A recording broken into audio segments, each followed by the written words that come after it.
Assalamualaikum warahmatullahi wabarakatuh. Salam Hakim dari kelas T19 Universitas Pelita Bangsa. Di sini saya akan menjelaskan mengenai manajemen memori. Sebelumnya, tugas ini saya ajukan sebagai salah satu syarat untuk menyelesaikan UTS mata kuliah sistem operasi. Sistem operasi adalah perangkat lunak sistem yang bertugas untuk melakukan kontrol dan manajemen perangkat keras serta operasi dasar sistem, termasuk menjalankan perangkat lunak aplikasi seperti program-program pengolah kata dan perambatan web. Secara umum, sistem operasi adalah perangkat lunak pada lapisan pertama yang ditempatkan pada memori komputer pada saat komputer dinyalakan atau booting. Sedangkan software lainnya dijalankan setelah sistem operasi berjalan, dan sistem operasi akan melakukan layanan inti pada software itu. Layanan inti tersebut seperti akses ke disk, manajemen memori, penjadwalan, tugas, schedule, teks, dan antarmuka use queue atau CLI. Sehingga software tidak perlu lagi melakukan tugas-tugas ini secara tersebut, karena dapat dilayani dan dilakukan oleh sistem operasi. Manajemen memori. Memori adalah pusat kegiatan pada sebuah komputer, karena setiap proses yang akan dijalankan harus melalui memori terlebih dahulu. Memori sebagai tempat penyimpanan instruksi, data-data, dan program. Untuk dapat dieksekusi, program harus dibawakan ke memori dan menjadi suatu proses. Memori harus digunakan dengan baik sehingga dapat memuat banyak proses dalam setiap waktu. Manajemen memori adalah suatu kegiatan untuk mengolah memori komputer. Proses ini menyediakan cara mengalokasikan memori untuk proses atas permintaan mereka, membebaskan untuk digunakan kembali ketika tidak lagi diperlukan, serta menjaga alokasi ruang memori bagi proses. Mengolah memori utama sangatlah penting untuk sistem komputer, penting untuk memprosesan dan proses masukan keluar secara efisien, sehingga memori dapat menampung sebanyak mungkin proses dan sebagai upaya untuk program atau proses tidak dibatasi kapasitas memori fisik di sistem komputer. Lalu, apa sih fungsi manajemen memori? Manajemen memori sangatlah penting untuk proses dan fasilitas masukan keluaran secara efisien, sehingga memori dapat menampung sebanyak mungkin proses dan upaya agar program atau proses tidak dibatasi kapasitas memori fisik di sistem komputer. Berikut ini merupakan fungsi manajemen memori, diantaranya 1. Meningkatkan kerja atau unitas CPU. 2. Meningkatkan kecepatan akses CPU. 3. Meningkatkan efisien pemakaian memori yang terbatas. 4. Meningkatkan efisien transfer atau perpindahan. 5. Pengolahan informasi yang dipakai dan tidak dipakai. 6. Mengalokasikan memori ke proses yang memerlukan. 7. Mengalokasikan memori dari proses setelah selesai. 8. Mengelola sweeping atau pegging antara memori utama dan disk. Berikut adalah manajemen memori berdasarkan alokasi memori. Yang pertama, alokasi memori berurutan. Pada alokasi memori berurutan, setiap proses menempati suatu blok tunggal alokasi memori yang berurutan. Kelebihannya, yang pertama, sederhana, tidak ada rongga memori bersebar, proses berurutan dapat dieksekusi secara tepat. Adapun kekurangannya yaitu memori boros, tidak dapat disisip apabila tidak ada satu blok memori yang mencukupi. Yang kedua, alokasi memori tak berurutan. Program proses ditempatkan pada beberapa segmen berserakan, tidak saling berdekatan atau berurutan. Biasanya digunakan untuk lokasi memori maya sebagai lokasi backpack. Kelebihan penyimpanan ini yaitu sistem dapat memanfaatkan memori utama secara lebih efisien, dan sistem operasi masih dapat menyisipkan proses bila jumlah lubang-lubang memori cukup untuk memuat proses yang akan dieksekusi. Kekurangannya yaitu memerlukan pengendali yang lebih rumit dan memori jadi banyak dan berserakan tidak terpakai. Selanjutnya ada manajemen memori permatisian statis, yaitu ada monoprogramming. Monoprogramming merupakan manajemen memori paling sederhana. Sistem komputer hanya mengizinkan satu program atau pemakaian berjalan pada saat satu waktu. Semua sumber daya sepenuhnya dieksekusi proses yang sedang berjalan. Dalam monoprogramming, hanya terdapat satu proses pada satu saat, sehingga proses baru akan ditimpa proses lama yang sudah selesai dieksekusi. Hanya satu proses menggunakan semua memori.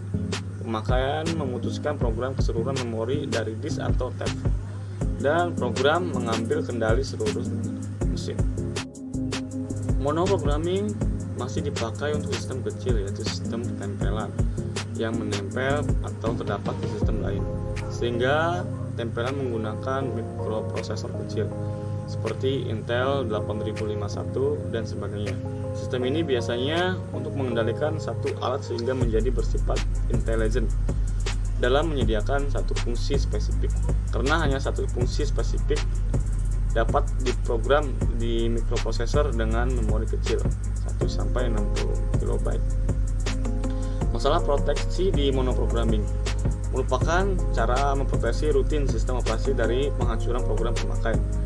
Program pemakai dapat disesat sehingga memanipulasi atau menempati ruang memori rutin sistem operasi. Aktivitas program pemakaian ini dapat merusak sistem operasi. Untuk mengatasi sistem operasi harus diproteksi dan dimodifikasi program pemakai. Proteksi ini diimplementasikan menggunakan satu register terbatas di prosesor. Setiap kali program memakai memacu alamat memori dibandingkan register batas untuk memastikan proses pemakaian tidak merusak sistem operasi, yaitu tidak melewati nilai register batas. Selanjutnya ada multi-programming dengan pemartisian statis. Multi-programming dapat dilakukan dengan partisi statis, yaitu memori dibagi menjadi beberapa jumlah partisi tetap. Pada partisi tersebut proses-proses ditempelkan. Ciri-cirinya yang pertama, 1. Memori dibagi menjadi partisi dengan ukuran yang tetap. Yang kedua, satu proses hanya memakai satu partisi. Jika proses sudah selesai, partisi tersebut dapat digunakan proses yang lain. Adapun manajemen memori multiprogramming melibatkan banyak pemakaian secara simultan, sehingga di memori akan tetap lebih dari satu proses bersamaan. Oleh karena itu, dibutuhkan sistem operasi yang mampu mendukung dua kebutuhan tersebut, yang melakukan dua aktivitas. Yang pertama, proteksi memori dengan isolasi ruang-ruang alamat secara terpisah. Yang kedua, pemakaian bersama memori. Terdapat beberapa alasan untuk menggunakan multiprogramming pemartisian statis. Pertama, memudahkan pemrograman. Program dapat memecahkan program menjadi dua proses atau lebih. Kedua, agar dapat memberikan layanan interaktif ke beberapa orang secara simultan. Artinya, untuk itu diperlukan kemampuan mempunyai lebih dari satu proses di memori atau memperoleh kinerja yang lebih baik. Ketiga, efisien penggunaan sumber daya. Keempat, eksekusi lebih murah jika proses besar dipecahkan menjadi beberapa proses kecil. Yang kelima, dapat mengerjakan jumlah job secara simultan. Strategi penempatan program ke pemartisian statis. Yang pertama, strategi pemartisian menjadi partisi berukuran sama atau ukuran semua partisi memori bisa sama, yaitu beberapa proses yang berukuran kurang atau sama dengan ukuran partisi dimasukkan ke sembarang partisi yang tersedia. Kelemahannya yang pertama, bila program berukuran lebih besar dibandingkan partisi yang tersedia, maka tidak dapat dimuatkan, tidak dapat dijalankan. Program harus mempersiapkan offline sehingga hanya bagian program yang benar-benar dieksekusi yang masuk ke memori utama dan saling bergantian. Untuk overlay diperlukan sistem operasi yang mendukung sweeping.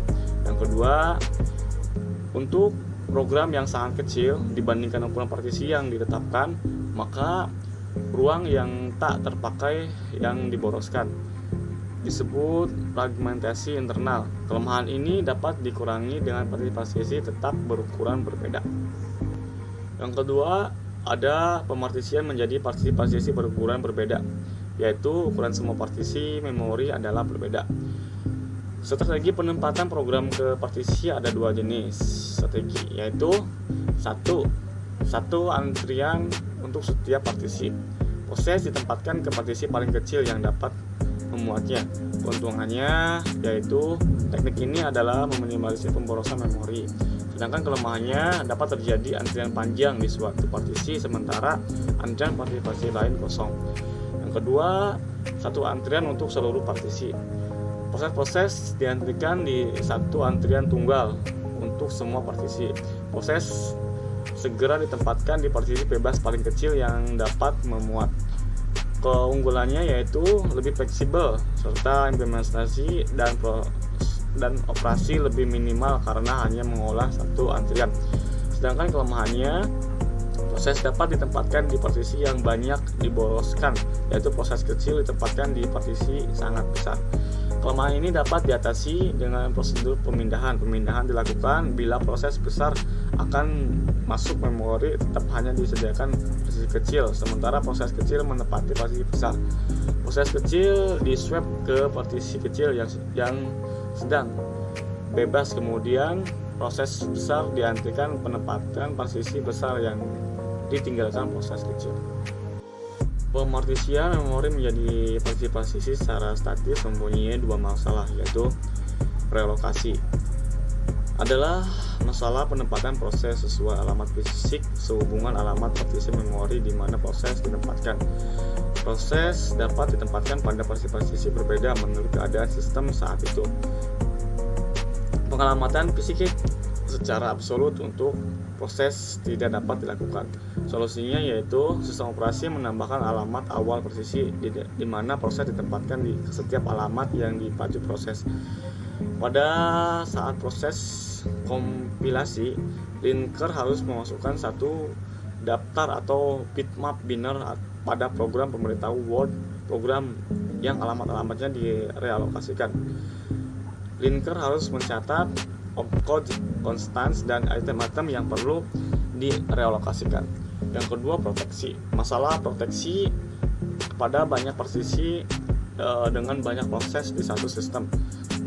Secara bersamaan dikhawatirkan proses penggunaan atau memanipulasi daerah yang dikuasai proses lain yang bukan haknya.